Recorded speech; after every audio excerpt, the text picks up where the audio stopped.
जय हिंद साथियों। दोस्तों आज हम देखेंगे इस वीडियो में एसएससी जीडी के लिए दोस्तों यानी मैथ है दोस्तों, ठीक है। चैप्टर बाय दोस्तों हम देखेंगे इस वीडियो में 2025 एग्जाम के लिए। दोस्तों सबसे पहले हम पढ़ेंगे अभी अंकित मान और जाति मान के बारे में। दोस्तों अंकित मान, जाति मान और स्थानीय मान के बारे में दोस्तों पढ़ेंगे। कहता है इसमें जो तो अंक दिया गया, इसमें कहता है 7 का अंकित मान क्या होगा भाई, तो 7 का अंकित मान 7 ही होगा। समझ गए ना भाई। उसके बाद कहता है इस अंक में यानी 6 का अंकित मान क्या होगा, 6 का अंकित मान 6 होगा भाई, इसका आंसर 6 होगा। उसी तरह से कहता है इसमें, कहता है ये जो अंक दिया गया है ये डाटा, इसमें कहता है 3 का जाति मान क्या होगा, 3 होगा। भाई एक बात सुन लीजिएगा, अगर आपसे अंकित मान पूछे या जातीय मान पूछे, अंकित मान पूछे या जातीय मान पूछे, एक के बात हुआ। यानी इसका 7 का 7 ही होगा, 6 का 6 होगा, 3 का 3 ही होगा। 5 का बोलता है हमसे, इस डाटा में दिया गया है, इस डाटा में बोल रहा है हमको 5 का जातीय मान क्या होगा भाई, इसका आंसर 5 होगा। ये बात तो हम समझ चुके हैं। अब उसके बाद हम चलेंगे स्थानीय मान के बारे में। दोस्तों देखिए स्थानीय मान क्या करेंगे, इसमें कहता है 6 का स्थानीय मान क्या होगा भाई, तो यहाँ 6 लिख दीजिए और 6 का आगे देखिए 1 2 2 को अंक है, 2 को 0 दे दिए। आपके मन में होगा इसमें देखिए इसके आगे अंक छूट गया है तो उसको क्या करेंगे भाई, उसको नहीं लेंगे। क्यों नहीं लेंगे, क्योंकि यहाँ देखिए भाई दशमलव है, दशमलव के आगे का अंक हमको नहीं लेना है, ठीक है। उसके बाद देखिए 2 का स्थानीय मान क्या होगा भाई, तो 2 लिखिए। उसके बाद देखिए 2 के आगे 1, 2 के आगे 1 अंक है इसलिए 1 0 दिए हैं। देखिए भाई कहता है 8 का स्थानीय मान क्या होगा, तो भाई 8 का स्थानीय मान 8 लिखिए।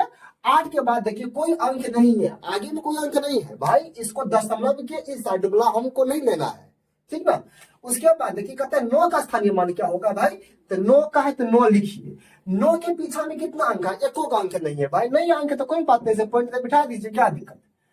या देखिए 4 का स्थानीय मान क्या होगा भाई, तो 4 का स्थानीय मान में 4 लिखिए। उसके बाद देखिए 4 के पीछे में कितना अंक है, 4 के पीछे में 1 2, इसलिए भाई 2 को 0 दे दीजिए, दशमलव दे दीजिए, ठीक है। नहीं समझे कोई बात नहीं। देखिए 4 के पीछे में 2 को अंक है, 1 2, इसलिए 2 को 0 दे दिए, ठीक है। अगर मान लीजिए भाई हमसे पूछता 7 का स्थानीय मान क्या होता, अगर मान लीजिए पूछता तो 7 लिखते, उसके बाद 1 2 3 को 0 देते, ठीक है भाई। ये इसका बन गया। दोस्तों देखिए इस टाइप के सवाल पर जो जो पूछा गया ऐसे जीडी में, वो अभी हम इस बुक से अभी सोल्व करेंगे भाई। 32 94 01 में कहता है 9 के स्थानीय मान और जातीय मान का अंतर क्या होगा। 9 के स्थानीय मान, तो भाई 9 का स्थानीय मान में 9 लिखिए। उसके बाद देखिए 9 के आगे में 1 2 3 को अंक है तो 3 को 0 दीजिए भाई। यानी 9 का स्थानीय मान यानी 1 2 3, 3 को अंक है आगे में, 3 को 0 दे दिए, ठीक है।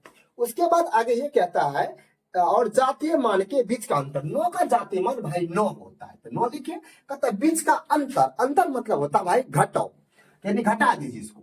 यानी 10 में से देखिए भाई 9 गया तो 1 बचा, यहाँ 9 बच गया, यहाँ भी 9 बच गया, यहाँ 8 बच गया भाई। इसका सही आंसर 8 9 9 1, यानी दोस्तों इसका सही आंसर आपको है ऑप्शन ए।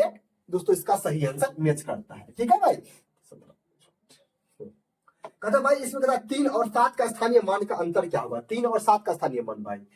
तो भाई देखिए 3 का स्थानीय मान 3 लिख दीजिए, 3 के आगे 2 अंक है, 1 2, तो भाई 2 को 0 दे दिए, ठीक है। 3 के आगे में 2 अंक है, 2 को 0 दे दिए। उसके बाद हमसे कहता भाई 7 का स्थानीय मान, तो भाई 7 लिखिए। इस 7 के पीछे में 1 अंक है तो 1 को 0 दे दीजिए, पीछा में 1 अंक है तो दशमलव दे दीजिए, ठीक है। उसके बाद हमको कहता है इसमें अंतर ज्ञात करने, अंतर मतलब भाई घटा होता है, घटा दीजिए इसको। यानी कहने का मतलब 0.00 दे दीजिए, इसको घटाइए 0 पॉइंट सामने सामने लिखना है 0.7, इसको घटाइए तो इधर पैसा लिए, यानी भाई ये 0 है तो पैसा लिए कि 10 में से 7 गया तो 3, यहाँ कितना भाई बच गया 9, तो 9 लिखिए। यहाँ भी 9 बच गया, यहाँ भी 9 बच गया, यहाँ 2। दोस्तों इसका सही आंसर ये आ गया। आपके मन में होगा ये कौन सा ऐसा ऑप्शन है जो मैच करता है भाई, ये आपका सही ऑप्शन है यानी ऑप्शन सी, यानी दोस्तों इसका सही ऑप्शन मैच करता है, ठीक है भाई। चलिए दोस्तों अगले सवाल पर चलते हैं। 7 का स्थानीय मान 7 लिखिए और 7 के आगे में कितना अंक है, 1 1 होगा भाई, दशमलव के आगे नहीं लेना है, इधर वाला बात करते हैं, इधर वाला को। तो 7 के बाद 1 अंक है तो 1 को 0 दे दीजिए, तो ये स्थानीय मान हो गया। और कहता है 8 का स्थानीय मान, तो भाई 8 लिखिए और उसके बाद देखिए 8 के पीछा में 1 2 3, 3 को 0 दे दीजिए। 8 के पीछा में 3 को अंक है, 1 2 3, 3 को 0 दे दीजिए, दशमलव दे दिए है, ठीक है भाई। ये 70 इधर आए जी। उसके बाद हमको क्या कहता है इसमें सवाल में देख लीजिए, कहता है इसका योग, यानी दोस्तों जोड़ने के लिए हमसे दोस्तों पूछ रहा है। तो दोस्तों इसको जोड़िएगा, तो जोड़िएगा कैसे? देखिए 17 है दशमलव, भाई एगो बात है, जोड़ने का नियम ये होता है भाई, इसके आगे में पॉइंट आप दे सकते हैं, आपके मन में होगा कितना आगे में जीरो दे देंगे। देखिए पॉइंट के आगे में कितना अंक है, 1 2 3 4, 4 गो अंक है, इसलिए भाई यहाँ पर दशमलव दे करके 4 गो अंक यानी 4 गो जीरो लगा दिए। और ये देखिए पॉइंट के बाद अंक सामने सामने लिखिए, 0 0 0 8, इसको भाई जोड़ दीजिए, 8 0 0 0 दशमलव 0 7। भाई इसको जोड़ने के बाद ये आया। तो देखिए भाई ऐसा कौन सा ऑप्शन है जो मैच करता है, इसका दोस्तों सही आंसर होगा ऑप्शन दोस्तों ए, इसका सही मैच करता है। ठीक है भाई, इस वीडियो को हम दोस्तों हम यहीं पर रखते हैं, अगले वीडियो में लेकर आएंगे अगला पार्ट। जय